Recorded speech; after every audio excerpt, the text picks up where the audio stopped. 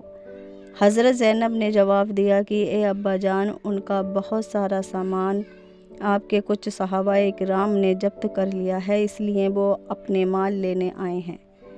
تو حضور صلی اللہ علیہ وسلم نے یہ سن کر صحابہ سے فرمایا، اے ساتھیو، ابو العاص کا جو میرے ساتھ جو رشتہ ہے وہ تو تم جانتے ہو، اور ان کا جو مال تمہارے ہاتھ لگا ہے وہ تمہارے لیے اللہ کی عطا ہے اور تم اس کے مالک ہو، اور میں چاہتا ہوں تم ان پر احسان کرو اور ان کا مال واپس کر دو، لیکن اگر تم انکار کرتے ہو اور مال واپس نہیں کرتے ہو تو یہ تمہاری مرضی ہے، کیونکہ اس مال کے تم زیادہ حقدار ہو۔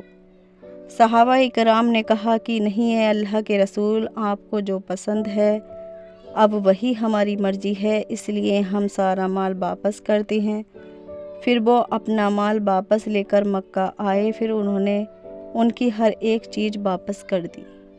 پھر دوپہر کے وقت مکہ میں کھڑے ہو کر لوگوں سے پوچھا کہ اے لوگو، اب کسی کا مجھ پر کوئی قرض تو نہیں بچا؟ اگر ہو تو مجھے بتا دو۔ لوگوں نے جواب دیا، اے ابو العاص، اللہ تیرا بھلا کرے، تو بڑا نیک اور حساب کا بڑا پکا آدمی ہے، تم نے ہم سبھی لوگوں کی ایک ایک چیز واپس کر دی۔ یہ سن کر حضرت عاص نے تیز آواز میں کلمہ پڑھا اور کہا کہ اب میں مسلمان ہوتا ہوں، کیونکہ یہی مال مجھے مسلمان ہونے سے روکتا تھا۔ کہیں تم یہ نہ کہنا کہ میں اس وجہ سے مسلمان ہو گیا تاکہ مجھے تمہارا مال واپس نہ کرنا پڑے، لیکن آج میں نے تم سب کا مال واپس کر دیا اور اب میں مسلمان ہو کر اپنی بیوی زینب کے پاس مدینہ جا رہا ہوں۔ اتنا کہہ کر حضرت ابو العاص مدینہ پہنچے، حضور سے ملاقات کی اور اپنے مسلمان ہونے کے بارے میں بتایا۔ حضور کو جب اس بات کی خبر ہوئی کہ میرے داماد ابو العاص مسلمان ہو گئے ہیں تو آپ کو بہت زیادہ خوشی ہوئی، اور آپ نے اپنی بیٹی حضرت زینب سے کہا کہ اے زینب، اب تم اپنے شوہر ابو العاص کے ساتھ رہ سکتی ہو۔ حضرت ابو العاص نے مدینے ہی میں اپنا ایک گھر بنوایا اور اپنی بیوی زینب کو اپنے گھر لا کر رہنے لگے۔ حضرت زینب کی جدائی میں وہ بہت پریشان رہتے تھے۔ 6 سال کے بعد اپنی بیوی، سب سے زیادہ محبوب بیوی حضرت زینب سے ملاقات کا موقع ملا تھا۔ دونوں میاں بیوی خوشی خوشی اپنی زندگی گزارنے لگے۔ وقت گزرتا گیا لیکن قدرت کو یہی منظور تھا۔ حضرت زینب کو ہجرت کے وقت گرنے پر جو چوٹ لگی وہ 8 سال کے بعد بھی ٹھیک نہیں ہوئی تھی، اس لیے اسی چوٹ میں حضرت زینب کی شہادت ہوئی۔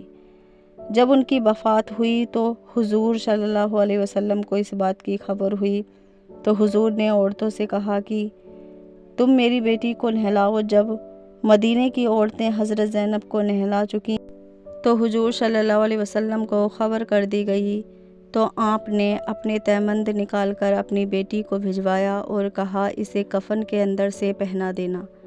غسل اور کفن کے بعد نماز جنازہ پڑھانے کے لیے حضرت زینب کو لایا گیا۔ حضور نے اپنی بیٹی کی نماز جنازہ پڑھائی، پھر انہیں قبر میں اتارنے کے لیے حضور خود قبر میں اترے اور آپ نے اپنے ساتھ ابو العاص کو نیچے قبر میں بلایا۔